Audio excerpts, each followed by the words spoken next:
नमस्कार, मी पंजाब डक. आज आहे 23 ऑगस्ट 2026. आजपासून एक खास करून विदर्भासाठी अंदाज देणार आहे. विदर्भातल्या शेतकऱ्याला अमरावती जिल्हा आहे, तर अमरावती जिल्ह्यामध्ये 25, 26, 27च्या दरम्यान चांगला जोराचा, काही ठिकाणी मुसळधार, अतिमुसळधार पाऊस अमरावती जिल्हा, वर्धा, भंडारा, गोंदिया, चंद्रपूर, यवतमाळ, अकोला जिल्हा ह्या परिसरामध्ये ह्या म्हणजे 4-5 दिवसामध्ये चांगला जोराचा पाऊस पडणार आहे. म्हणून विदर्भ वासियासाठी आनंदाची बातमी.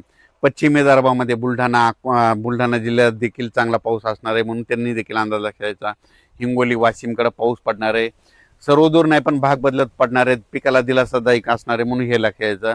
नांदेड जिल्ह्यात आज दुपारनंतर आणि रात्रीच्याला चांगला रिमझिम पाऊस सुरू राहणार आहे, म्हणून नांदेडकरांनी अंदाज लक्षायचा. यवतमाळ जिल्ह्यात आज रात्रीच्याला चांगला जोराचा पाऊस चालू राहणार आहे. यवतमाळ जिल्ह्यातून अंदाज लक्षायचा. तेलंगणात देखील आज बऱ्याच भागामध्ये रात्रीच्याला पाऊस असणार आहे, म्हणून तेलंगणाच्या शेतकऱ्यांना लक्ष द्यायचा. परभणी जिल्हा, जालना जिल्हा, लातूर जिल्हा आणि बीड जिल्हा ह्या 4 जिल्ह्यामध्ये आज दुपारनंतर विखुरलेल्या स्वरूपाचा बऱ्याच भागामध्ये पावसाचं आगमन होणार आहे. सर्वदूर काही पडणार नाही, पण भाग बदलत पिकाला जीवदान ठरणारा असा पाऊस असणार आहे, म्हणून हे लक्ष द्यायचं. सोलापूर जिल्ह्यात आज देखील सांगोला परिसरामध्ये पंढरपूर, आटपाडी इत्यादी तिकडे देखील चांगला पाऊस असणार आहे, म्हणून त्यांनी देखील लक्ष द्यायचं. त्याच्यानंतर इकडं श्रीगोंदा, अहिल्यानगरकडं तिकडे देखील आज बऱ्याच भागामध्ये पावसाचं आगमन असणार आहे, पाथर्डी त्या परिसरामध्ये, म्हणून त्यांनी देखील अंदाज लक्ष द्यायचा. कोकणपट्टीमध्ये कोल्हापूरपासून राधानगरी असा पाऊस पालघरपर्यंत त्या कोकणातला पाऊस चालूच राहणार आहे सरीवसरी, म्हणून ते लक्षात द्यायचं. पण त्याच्यानंतर पुण्याला देखील आज सरीवसरी येत राहतील, म्हणून पुणेकरांनी देखील अंदाज लक्षात द्यायचा. त्याच्यानंतर संगमनेर, अकोल्याच्या सरीवसरी चालूच राहतील.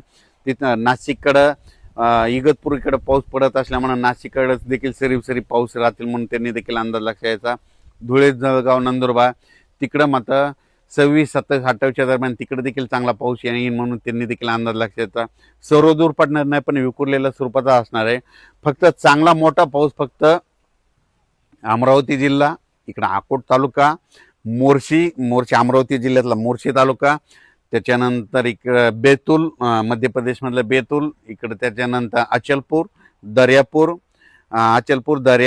त्याच्यानंतर इकडं उमरेड, वर्धा, नागपूर, भंडारा, गोंदिया, त्याच्यानंतर इकडे यवतमाळ, किनवट ह्या परिसरामध्ये मात्र चांगला पाऊस असणार आहे, म्हणून विदर्भासाठी हे जोराचा पाऊस असणार आहे, म्हणून विदर्भ शेतकऱ्यांनी अंदाज घ्यायचा.